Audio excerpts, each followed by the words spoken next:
Hi, everyone. I'm Steve Merksamer, and I'm the current chair of PPIC. And on behalf of our board of directors, it is my privilege to welcome you to our program today featuring Chief Justice Tani Cantil-Sakauye. Our Chief Justice has served over 28 years on the bench as a trial judge, Court of Appeal justice, and since January 2010, Chief Justice. As the head of our third branch of government, and is the third branch of government, she has streamlined the Judicial Council, enhanced efficiency and access to justice, promoted civics literacy in our schools, and much more, all while carrying and deciding a full caseload.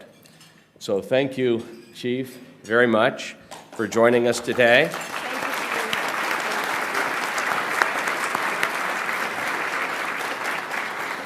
We very much appreciate your presence. As many of you know, this event is part of PPIC's 2019 Speaker Series on California's Future, which is sponsored and underwritten by the organizations listed on the screens to my right and to the left here, and on the back of your program. So we're all very grateful at PPIC for this support, and I think we should show it by giving our sponsors and underwriters a nice round of applause.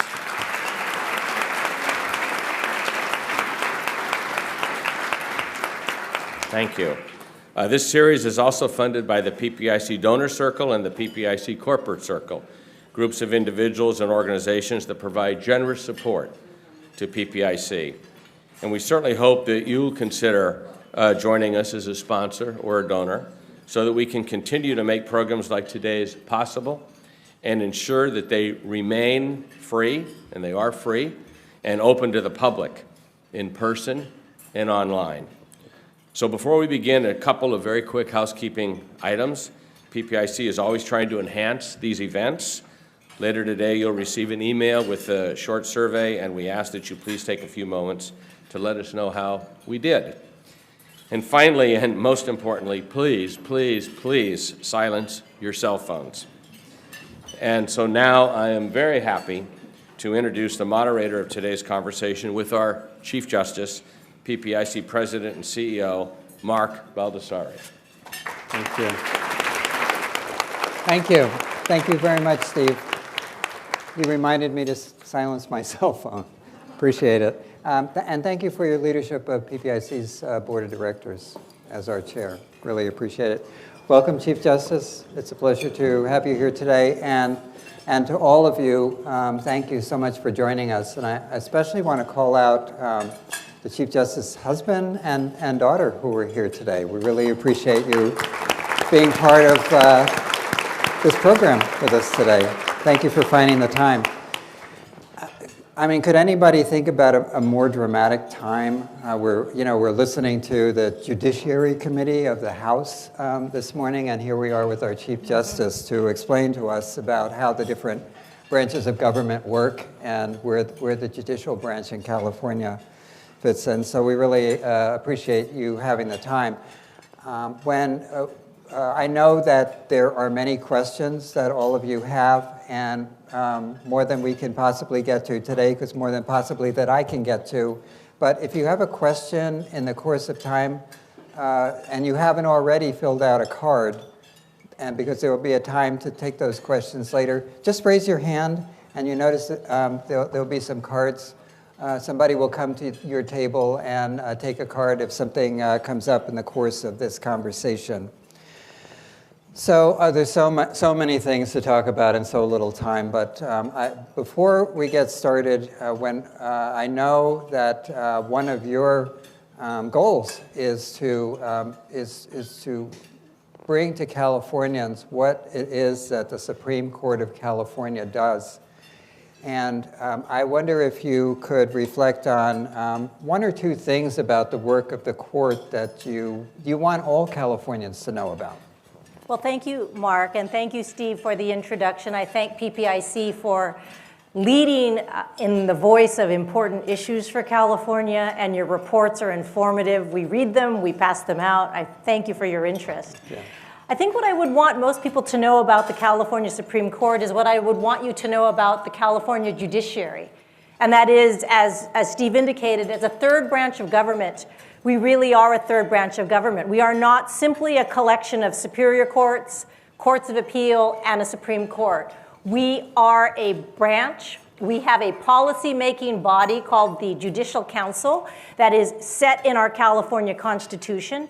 And we are a collective effort because things come up from the trial court to the Court of Appeal to the California Supreme Court. And it's important to know that we are the largest judiciary in the country. We are the largest law-trained judiciary maybe in the world. And I think the second thing I would want all Californians to know is that over 90% of the law that affects your life is made in state courts. It's true that federal courts, the United States Supreme Courts, the district courts, the circuit courts make very important law. But there is no question that 92% of case law is made in the state courts like California, Nevada, Arizona. And so I am grateful for your interest in the judiciary and a state court. Thank you.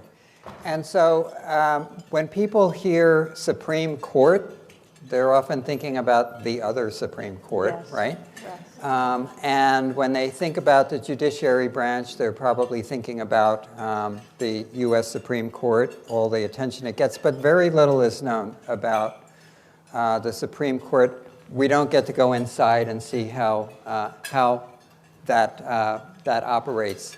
So what are you trying to do in California to try to demystify what the courts do so that people have a better understanding of what it is when you say that 90% of the laws are being made? Well, I would first say that it's understandable that most people understand the federal courts or are aware of the federal courts because, frankly, that's what law schools across the country teach. They teach United States Supreme Court and circuit law. But in fact, most lawyers who graduate will live in a state, and most of them will practice in a state court and learn the state law. So it's understandable that state courts are not as well known. So my continuing effort has been since 2010 and 11 when I first became Chief Justice was to bring the courts to you so that you understand the courts exist for you to press your rights. And it is a forum for an opportunity at justice. And so in that regard, the first thing I did as Chief Justice was I opened up all the meetings of the Judicial Council that involve spending your tax dollars. So if we're talking about spending your money, which funds the judiciary, you can call in, you can get the paperwork ahead of time, and you can see and hear the debate about how your dollars are spent. You can listen to the various people who weigh in and have pros and cons about the decisions the Judicial Council is making. And the second thing that I did after seeing the success of opening up and taping and live webcasting the Judicial Council meetings was to open up and live webcast the California Supreme Court oral arguments. And so now, since now I think about 3 to 4 years, you can go to our court website and you can watch oral arguments in action. And you can also archive and go back 3 to 4 years for cases that you thought were of significance or snippets of cases.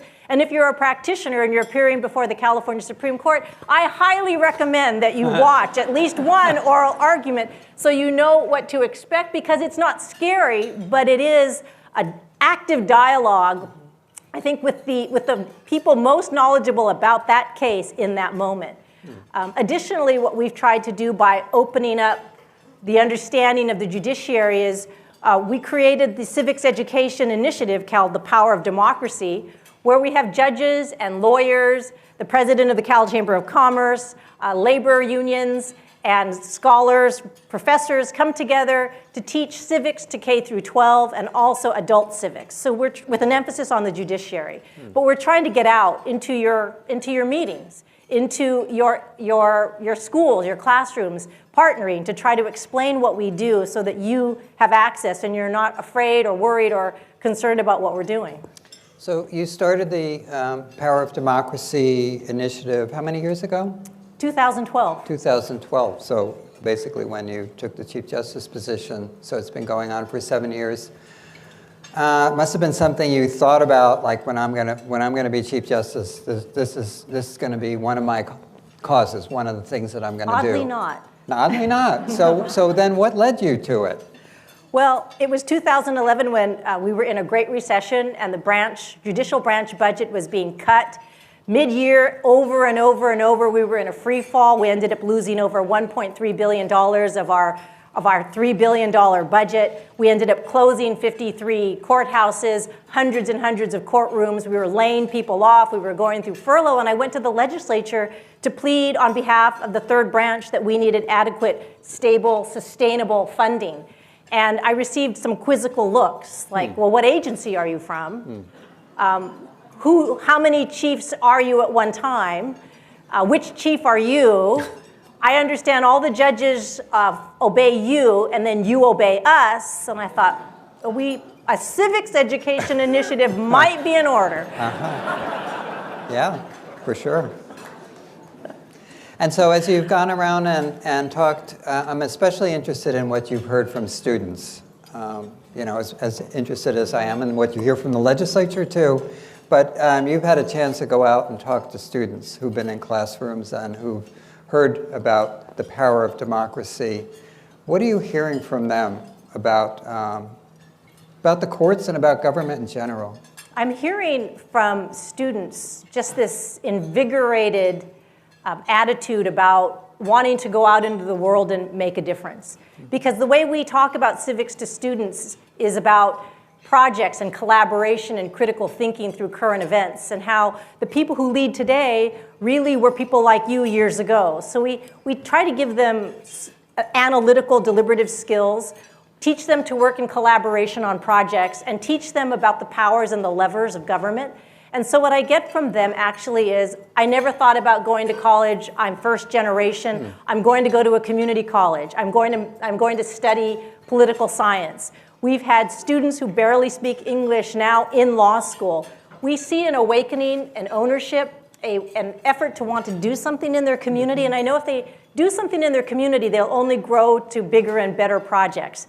I've also seen in students when their teachers have taught them to take on a project and they have to start to research it, they become interested in water. They become interested in the environment. They become interested in the fact that bus stops, for example, in low-income neighborhoods are a pole on dirt. But if you go to a bus stop in a high-income neighborhood, you get an overhang and you get a bench. So they're beginning to see through their projects this disparity in poverty, this disparity in power, and that really it's about getting involved, getting yourself heard in a collegial, respectful way to effectuate change. And I'm curious about how you think we've gotten to this point where so many people lack understanding about government and feel alienated from government and don't trust government and don't even think about government as necessarily the solution as much as they do the problem. And how do we get to the next phase? You know, I can't say exactly why I think society has taken less of an interest in government in order to sort of deconstruct it and think about the three branches and think about when a decision is made and you don't like it, why, who made it, and how to unwind it.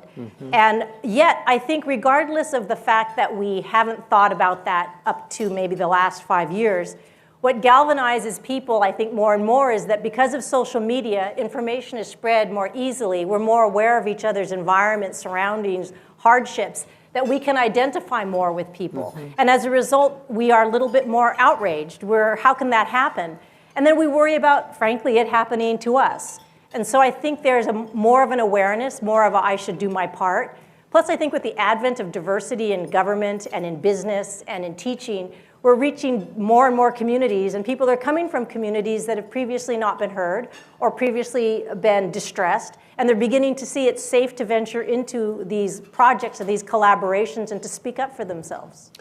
So you mentioned about how students notice these differences as when you go from one neighborhood to another based on income or race. And a big emphasis of yours has been around equal justice for all Californians. And I wanted to talk about that effort on your part and what that means. What does it mean to you that there should be equal justice for all in California? You know, Mark, I think it came into high relief for me when, in the Great Recession, when we were shutting down courts and we were laying people off and we were shutting down times courts were open, is I heard from a constituency of people who were also in their real life being treated poorly. They were being wrongfully terminated. There was wage theft. There was problems with conservatorships, and families were falling apart. And people who were in dissolution had problems getting court hearings and custody issues. So when there's foment in the environment and they can't get their day in court, it manifests itself as people in need. So that's who we were hearing from. And I think that's when it really began to crystallize that this is about equal access to justice. And you need it most, frankly, when times are dire. When times are fine, you don't really see a lot of the family law and landlord-tenant eviction issues. But when the economy is in strife, that's when you see the people whose society has forgotten, and that's when the laws are most important, but we weren't open for them. So that's when I started thinking about truly what equal access means, particularly in times of immediate service, crisis. And then, of course, about that same time, Martin Hoshino, our administrative director, came from corrections. And he had seen a great deal of government in action and inequity and brought ideas and policy as to how we could make our ideas gel. And we've been on that track ever since with fines and fees and bail and language access, because we think we represent the voice of the unspoken, the voice that isn't heard in the din, the voice that has no power, the voice that might not have an education. So tell me about the bail system, and how it operates today, and what are the impediments to equal justice, and what can we do about it? Well, in all fairness, bail has been around for decades. When I was a trial court judge in the 90s, bail was just an automatic reflexive action. You're arrested, I open the book, you stole a car, I put my finger, that's a $5,000 bail. Little thought, here's a figure, you accepted it, the bail bondsman waved to me from the back of the room, he's gonna make bail, and then of course the family put up 10%, which of $5,000 are gonna put up $500. That 10%, contrary to popular belief, does not go to the court. The court doesn't get that. That goes into the surety, the bail bondsman's pocket as profit. Whether or not charges are brought, whether or not he's found not guilty, whether or not he's found guilty and has made all of his or her court appearances. So over time, though, nationally, there was a discussion about whether or not bail should be just rethought about. Let's ask questions about bail. We don't know if it works or if it doesn't work, but let's ask questions, because we're really judging people by the size of their pocketbook. And money can be a surrogate for a lot of other things. So if we're justice, then we need to think about whether or not that is a right fit. And so we started asking questions. And we, with other states, were involved in finding out what was happening, and California decided to do our own study. So we did a study of bail. Does it work? Is it meeting its purpose? And to be fair, I named a committee. And I named a committee of people who I didn't think necessarily would get along with one another.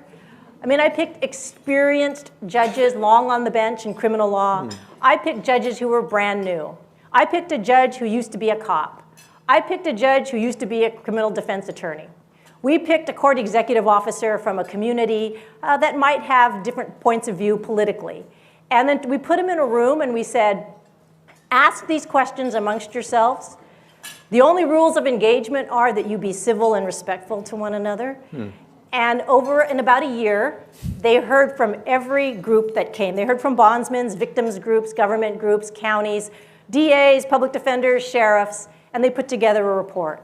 And by the end of this year, they were unanimous in 10 recommendations. And the first one was eliminate cash bail, because it does not serve the purpose of protecting the community or ensuring a person's return to court. Because they found out that when cash bail is posted and you agree to pay the premium, it's often not put up by the accused. So there's no skin in the game, as we might have thought. We also did a short study, and we found out that a lot of the premiums were being paid for people in custody, coming from communities that were the poorest communities of LA, that were the most non-diverse African-American Latino communities in LA. And surprisingly, much of the bail was being paid by women working multiple jobs. Moms, aunts, grandmas were making bail. We also found out that a lot of people who couldn't afford it were putting the premium on a credit card. And so they were paying over time on this $500 10% premium. And we just thought, this is inequitable, doesn't seem to serve the purpose, and that's what started our movement towards bail quote reform. Just by the way, if you have any questions, raise your hand and somebody will come around and take your card. I have so many questions. You worry me, Mark. So what about fines and fees? Where are you with that? Fines and fees continue to be a dialogue with the legislature. Let me point out, though, that bail also is always a dialogue. It's a three-branch dialogue. Fines and fees is a three-branch dialogue. No branch can solve this without the aid of the other two. So with fines and fees, we have studied the problem. We've talked to the legislature. They're very responsive. We actually are supportive of an ability to pay fine and fee continuum. Note that fines and fees are all statutory. So because they're in statute, judges are required to assess them. And judges are required and have to explain why they do not. Fines and fees in California is, at best, a $2 billion industry. And courts are the face of collection. So sometimes courts get a bad rep because we are collecting these mandatory fines and fees, but we don't get them. We don't get that $2 billion. At least 70% of it goes to a number of worthy state and local programs. It's just that over time, the legislature, over 30 years, instead of adding new revenue, they've just tacked on $10 here for security, $1 here for a penalty assessment. And these go to some of the most arcane causes, but worthy, like submerged vessel recovery. That's one of the buckets of fine. Abalone preservation. Okay. And these are worthy, but why are the courts collecting them? So these are the kinds of discussions we've had. And the legislature and the governor's office, they're very sensitive, and I think we're working toward a solution. We have 3 pilots testing out a ability to pay pilot to see if fines and fees, of course, should be punitive, but they shouldn't be disastrous. So we're trying to right size what that should be for Californians. So if I think about your accomplishments over your term to date, I think about the power of democracy. I think about equal justice for all Californians. And I also think about the emphasis that you've placed on making sure that the judicial system is representative of the people of California, that is the diversity of California. And I'd like to understand how you think about that issue and, from your perspective, why it's important in the courts. Thank you, Mark. Well, California's strength, I think, is the fact that we are 40 million strong and we are a majority-minority state. And I think you can take that and see that California leads in ideas and in action, and that we are an active state. And I think it's because we are this blend of ideas that come from other countries, that come from different ages, that come from different experiences like veterans, and come from people who are disabled. And so in order for California to be harmonious, when a law is passed by the legislature, and when the courts are left to interpret that law, it only benefits when we have that diversity around the table talking about the law from their lens. And I mean diversity, and I've said this before, writ large. I mean, it's about age diversity. It's about veteran service diversity. It's rural, urban. It's private practice. It's public sector. Because we all will bring a different kind of just viewpoint and takeaway from how we think that law impacts us. And so I think, especially for the judiciary, for the public to have trust and confidence in us, they have to know that our decisions are well-reasoned and thorough, and that we heard from everyone who is interested in terms of helping us interpret or clarify this rule of law. So it's critical, I think, for the judiciary, because we're a country of rule of law. And as was jokingly said recently at an event, they said, well, no one's rioted so far over the Supreme Court decisions, and we like to keep it that way. And I think the same is true for our policy initiatives at Judicial Council, because we make policy for the practitioners and the over 4 million plus pro se litigants who come to court. And so we look at things and we say, hey, what about language access? California has 200 different languages and dialects spoken in the courts every day. We need to make sure that our forms reflect the ability for people to have and understand their day in court. So it is our diversity that makes us, I think, a little more understanding and open-minded. And I think that's critical for the judiciary in particular.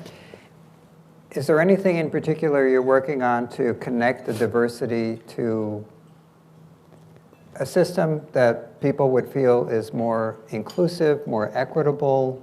You know, how do you then connect the diversity with an outcome in which people feel that justice is more equal?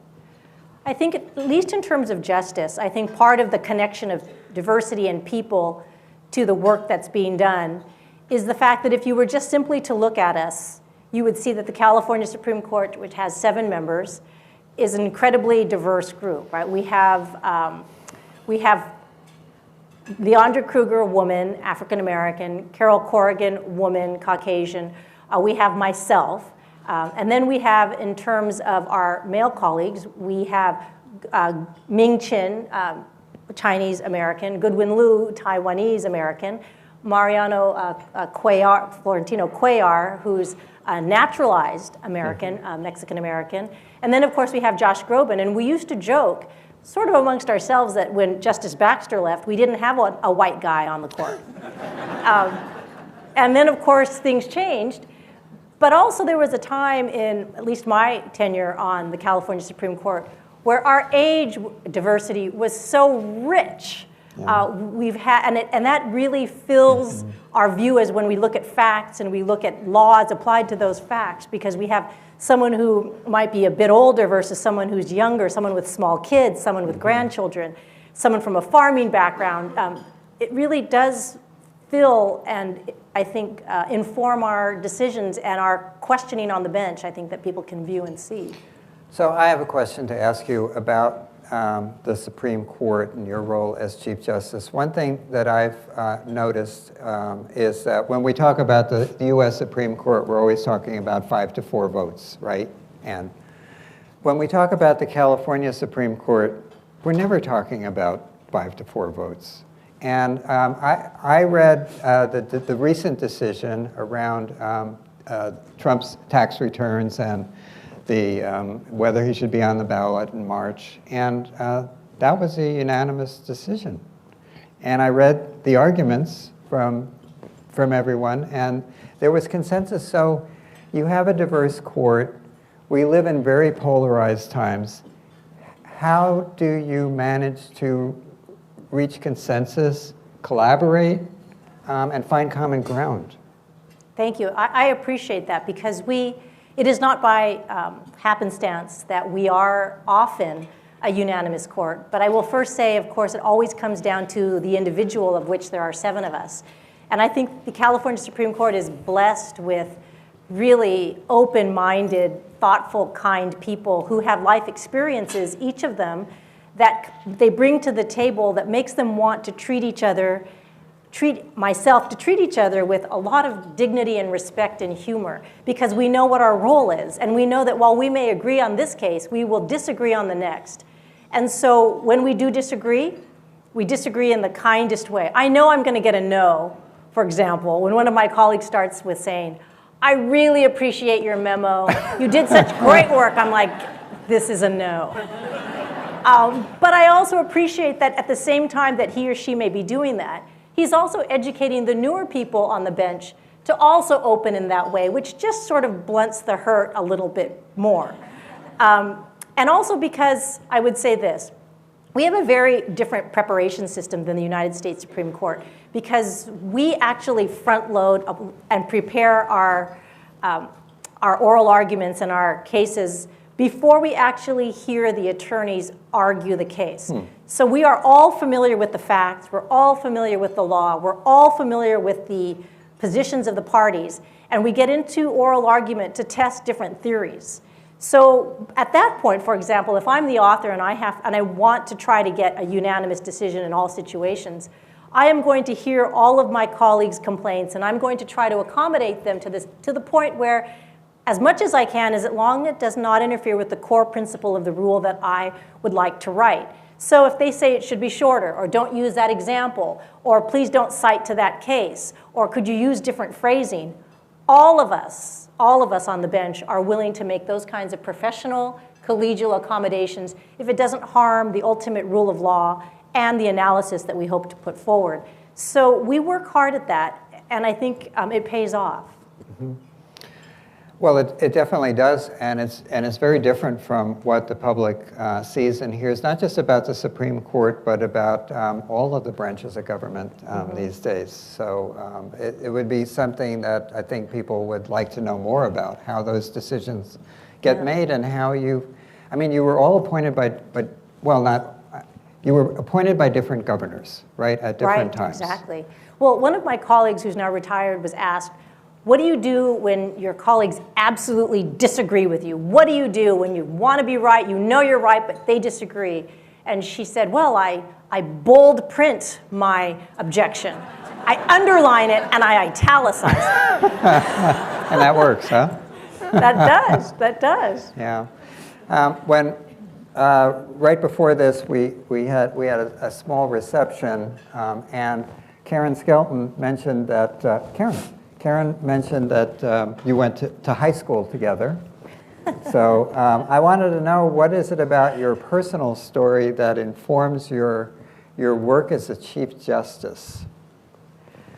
Well, Karen and I, like Scotty, went to a great school that was known for its diversity before that was probably a word. Mm-hmm. And I just remember a fluidity of people, not cliques. And we all were involved. We have a common ground, student government. And I think that it was just an environment where we felt we were in control when maybe we weren't, but we felt like we were. And so we took that, because I know Javier Becerra went there also. He was within our years. I think it was Karen, Javier, myself. And we all had the bug of public policy. Mm. But I think for me, the greatest influence that has to be for so many of us is my family and upbringing. My mother and father as farm workers, and then becoming state workers and saying education is the best thing, and being the youngest in a large Filipino family where no one listened to me. And so when I heard you could be a lawyer and you get to speak uninterrupted for lengths of time, I said, that's my job. That's great. That's great. Lots of good questions coming from the audience. I also know that you were a blackjack dealer early in your career, and wanted to know, before you were a lawyer, and what did you learn from being a blackjack dealer? Thank you. Well, it was in my first year of law school, and I had a job in a defense firm, but it was only for credit and not for cash. And so UC Davis had Harrah's on site, and they were looking for young dealers, and so law students and med students and undergrads were showing up for the interview. So I showed up with my roommate, and we were hired for that summer between what they now call first year rising, I suppose. And what I learned dealing blackjack was how people bluff,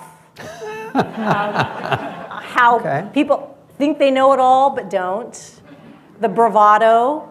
I learned what a drunk person looks like and how they behave. And I then went after, sometimes during the holidays, the rest of my law school years, I'd fit into Tahoe and I'd deal for Christmas holidays. And then when I picked my first jury, the first case I had was a DUI, driving under the influence, and that I knew. I could question witnesses with that because I had some experience from reading witnesses and picking a jury from those days. Life experiences is good. Yes, isn't exactly. It really is. We have some great questions from the audience, and I just want to intersperse a few of them.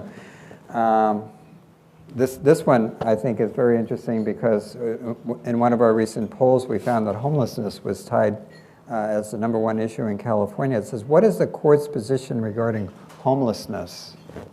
It's an interesting issue legally. That's interesting. And you know, the court is of a place where we see what's happening out there. We are often referred to as courts of last resort. We don't get involved generally unless we can be proactive in some legal way, or if the case comes to us because it is a live controversy or a dispute. But what we have in our courts are what are called collaborative courts. So we have homeless courts in addition to our landlord-tenant courts. But in our homeless courts, we try to reach out to what is this homeless person charged with? What is the criminal conviction charge that brings them to court? But what is the underlying problem in their life? Is it mental health? Is it drugs? Is it alcohol? What is it and we try to pair them with a program that can fix the underlying issue, because we all know that homelessness is a symptom. It's not the problem, it is the symptom, it's just visible to us. And also, homelessness doesn't happen overnight generally. It is a downhill path. And so we try to intervene and we try to prop up. To the extent that we can, we try to ensure that a homeless person who comes to us can clear their record, can clear any outstanding charges, can clear warrants, that they walk away from court not having to pay any fines and fees, which we know they're incapable of paying. We don't want to burden their life. What we want to do is remove some of the burden so that they're in a place where that they can be directed for help and that they can start to be back on the track of putting their life together. That's where we are. We think about it. I mean, Martin and I have talked about courts. They close at night. Are there ways that we can use the courts to house people in times for shelter, for weather conditions? Is there some way that we can be of service? Because we know how hard it is, and it's heartbreaking. That's really interesting. A related question, you can raise your hand if I mention your question. That was your question, first one? Good. Oh, sorry. I have a related question that I want to mention. But raise your hand and get the question written. Somebody will take it.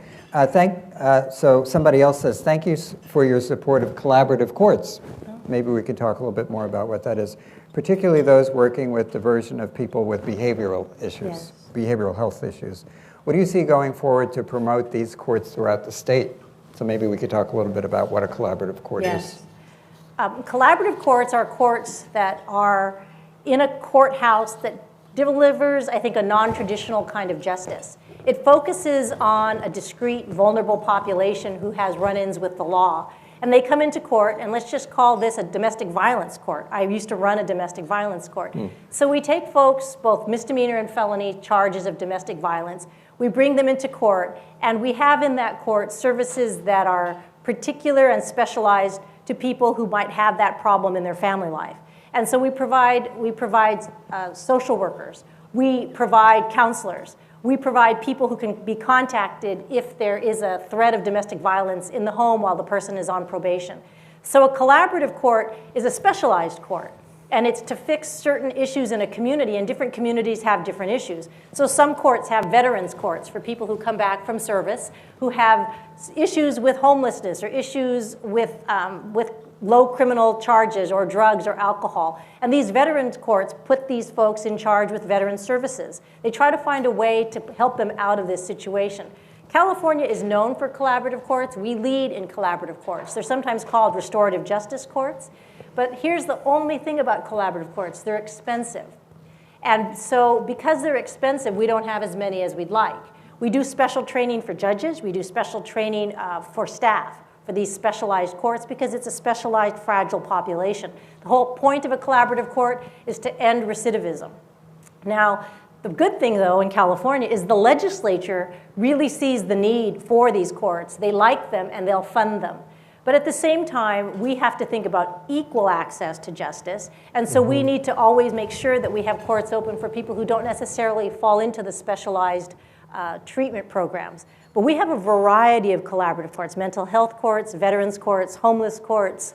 The variety comes really from the community. If the community sees a problem, wants that court, they work with their court to create it and staff it. That's good. We're going to come back to some of the audience questions in a moment, but I want to get back to a comment that you made about one of your other high school classmates, which is the Attorney General.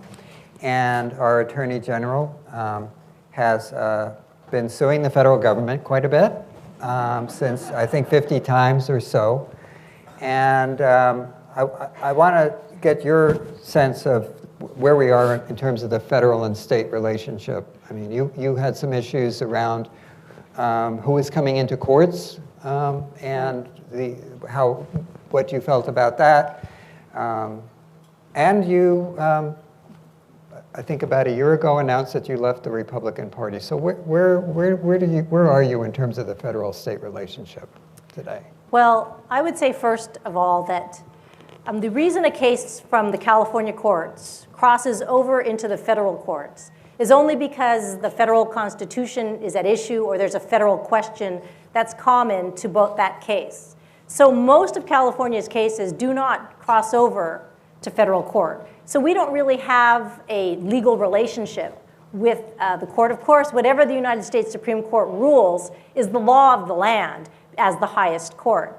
But for example, with when the 10th Circuit or the 7th Circuit or the 9th Circuit has a ruling on the California Supreme Court and the California Judiciary, that's only persuasive authority. It's not binding on us. We read it, we look at the logic, we look at the analysis. So our relationship with the federal courts is not as close as one might suspect, but our collegiality with our federal brethren in the Eastern District, the Northern Central District, and in the 9th Circuit is tremendous. We sit on a lot of committees together.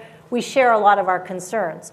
But I will say for California, sort of symbolic of Javier Becerra's, I think, 55 plus lawsuits against the United States government, is that we, at least I, as the Chief Justice of California, really guard the judicial branch lane. I guard that lane. And I guard that lane because no one else does. And I don't expect anyone else to guard that lane. So, for example, a few years ago, when the federal government, when the Homeland Security was Kelly and the Attorney General was Sessions, and I learned that they were making civil immigrant arrests in courthouses in California, which they had been doing nationally, and I hadn't heard anyone speaking out against the national action. I was waiting for my chief justices from other states to speak up. I really didn't see that. Didn't see a need for me to speak up until it happened in Pasadena.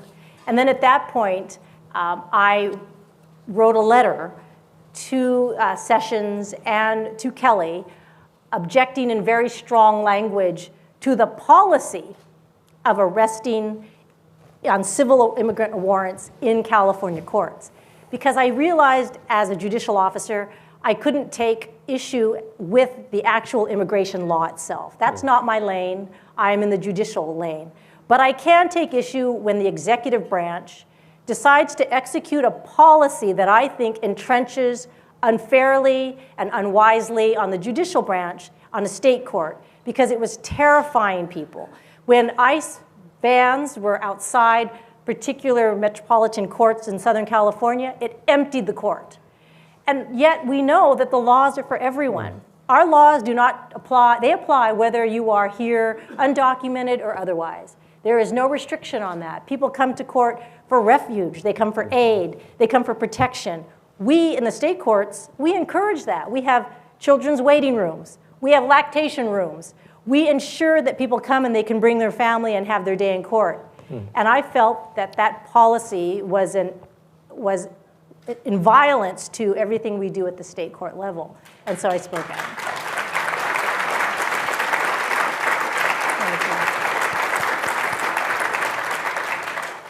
So could I ask you about your change to no party preference? Yes.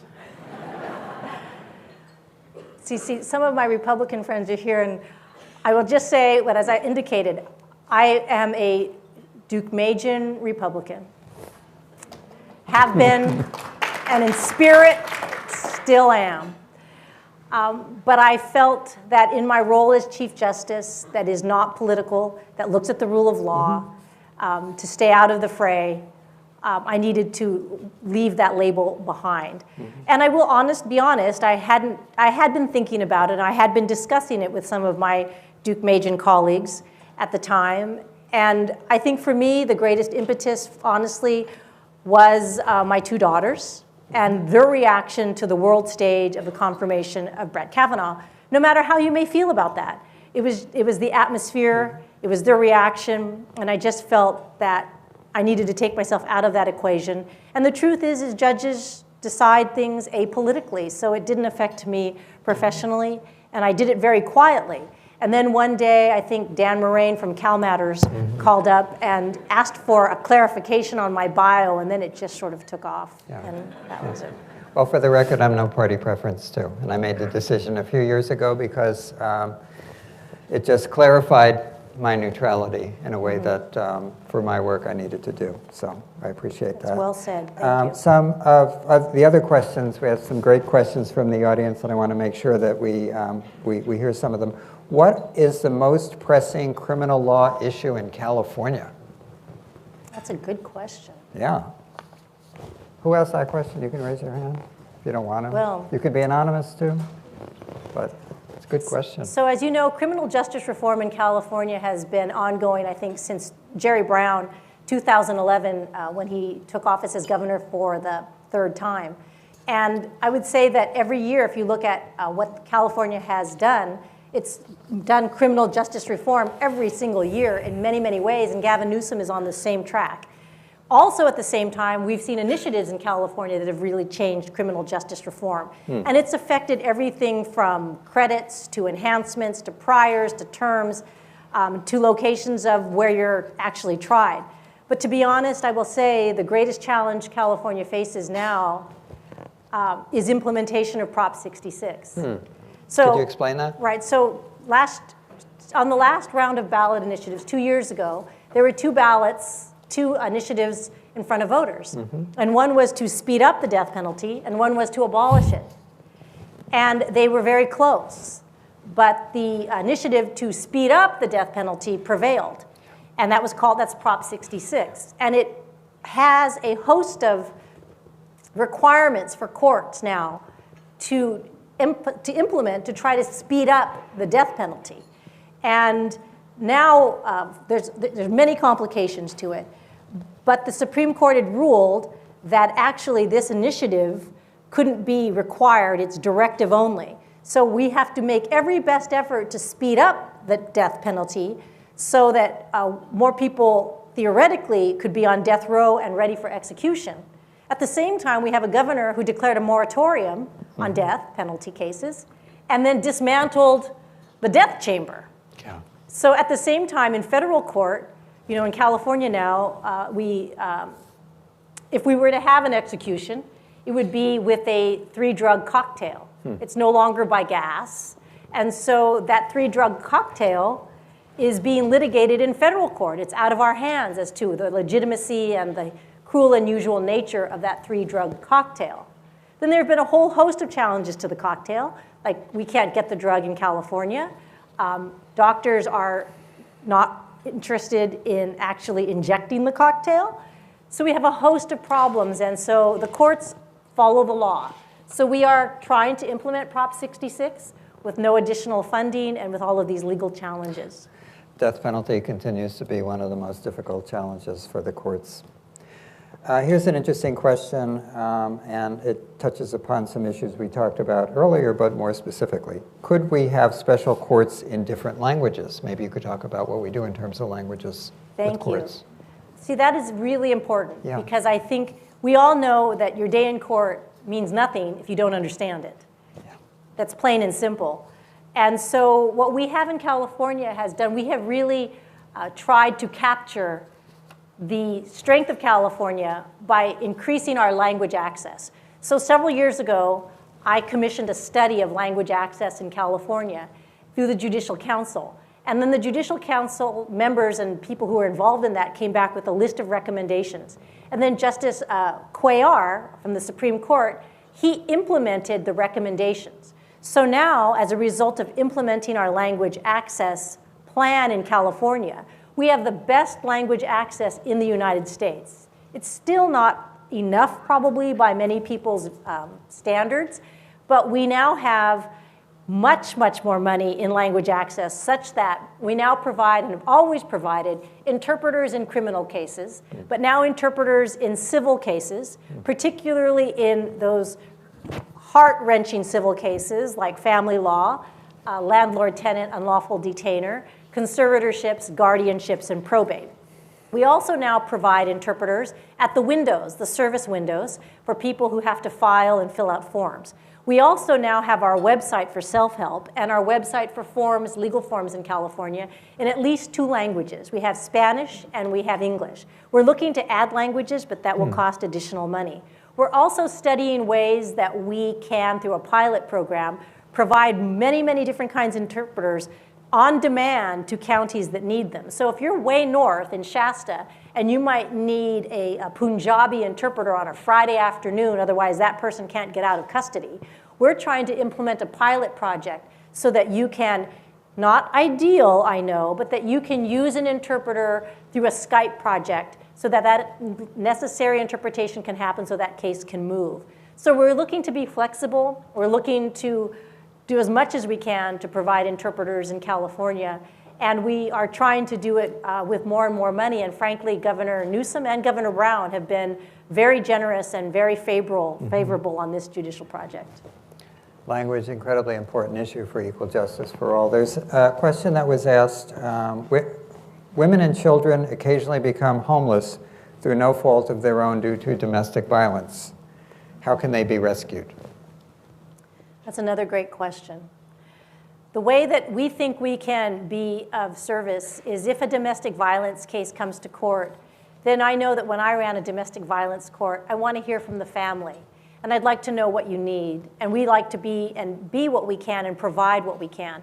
You know, what's interesting is more and more, what you may not realize is that California courts are becoming social justice centers. We provide the service, we provide the connection to the counseling, the connection to the place where jobs are for interviews. We provide the connection for family counseling. We provide anger counseling. So if you come to court, it usually has to be attached to a case, otherwise we really have no jurisdiction or no reason to be in the business. We can maybe make references, but we are able to try to connect you with some community service that we can provide or that we can find in your community for you, even with language. So that's where we are. If you come to court, we try to provide it. We're almost out of time, but I want to ask you a couple of other questions. One is, if you look back at your time in the Chief Justice role, what do you consider some of your biggest accomplishments to date, and what do you see as the challenges as you continue in this term through at least 2022? Well, I think, at least in terms of as I look back, what I feel proud of, I think, is the fact that the California Judiciary is a collaborative, problem-solving entity. I think that we are inclusive. We ask questions that people don't like, but I feel that we have to ask the question. And we have to ask the question with civility and respect for others, and we put it out there so that people can disagree with us so that we can get to the right answer. So what I'd like to think is one of the greatest contributions in the last 10 years is that we are a fair and just collaborative entity. And we ask hard questions and we do good homework. So for example, I think you'd be challenged to find any public entity, purely public entity, that does the kinds of reports that the Judicial Council does in terms of domestic violence, in terms of homelessness, in terms of fines and fees, in terms of bail, in terms of the impact on the poor. It would be hard-pressed to find any public entity fully funded that does those kinds of deep dives, that provides these reports to the legislature. And I think we do it with deliberation, and we do it even when the question angers our own. But of the view that we need to ask this question because we need to self-assess. So I think one of our traits in the last 10 years is we self-assess. We ask ourselves, how are we doing? And we're honest when we're not doing well. And so I think that's colors everything about what we do. That's why we look at fines and fees. That's why we look at bail. These issues have always been around. These are just fresh eyes on old issues. Yeah. And the big challenges, you think, over the next few years? The big challenges will be sustainability, stability. It will be survival in the next recession. It will be ensuring that we can continue the good work we're doing on pretrial reform, on fines and fees, and on collaborative courts. If you look Is there any particular issues which you think are going to surface the next year or two that'll be new or different for the courts? Well, it's hard to say that there's anything new or different, except I would say two things. 2020 is an election year, and you may not realize that the court gets inundated with election challenges. They come fast, they come furious, and they come emotional and inflammatory.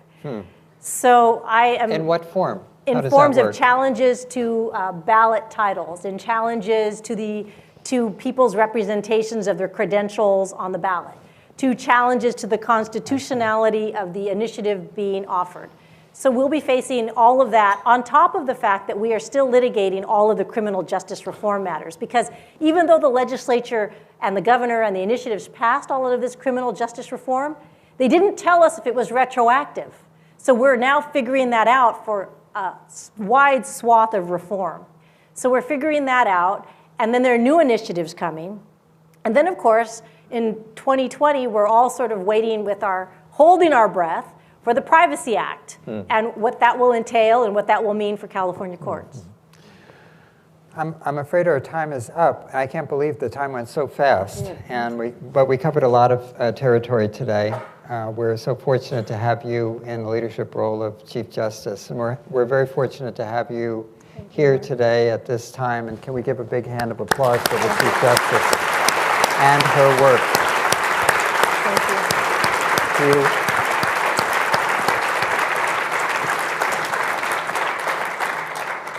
I want to thank everybody for joining us today, and we look forward to seeing you in the new year. You'll be hearing from us shortly after this event today. We always send out a survey and ask you how we can make these programs better.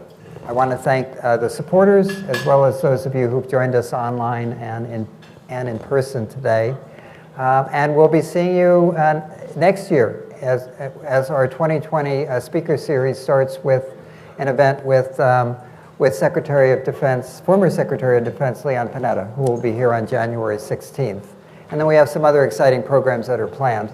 So we look forward to seeing you. In the meantime, have a wonderful holiday, happy holiday, and the best for the new year to all of you. Thank you very much. What a pleasure. What a pleasure. Thank you.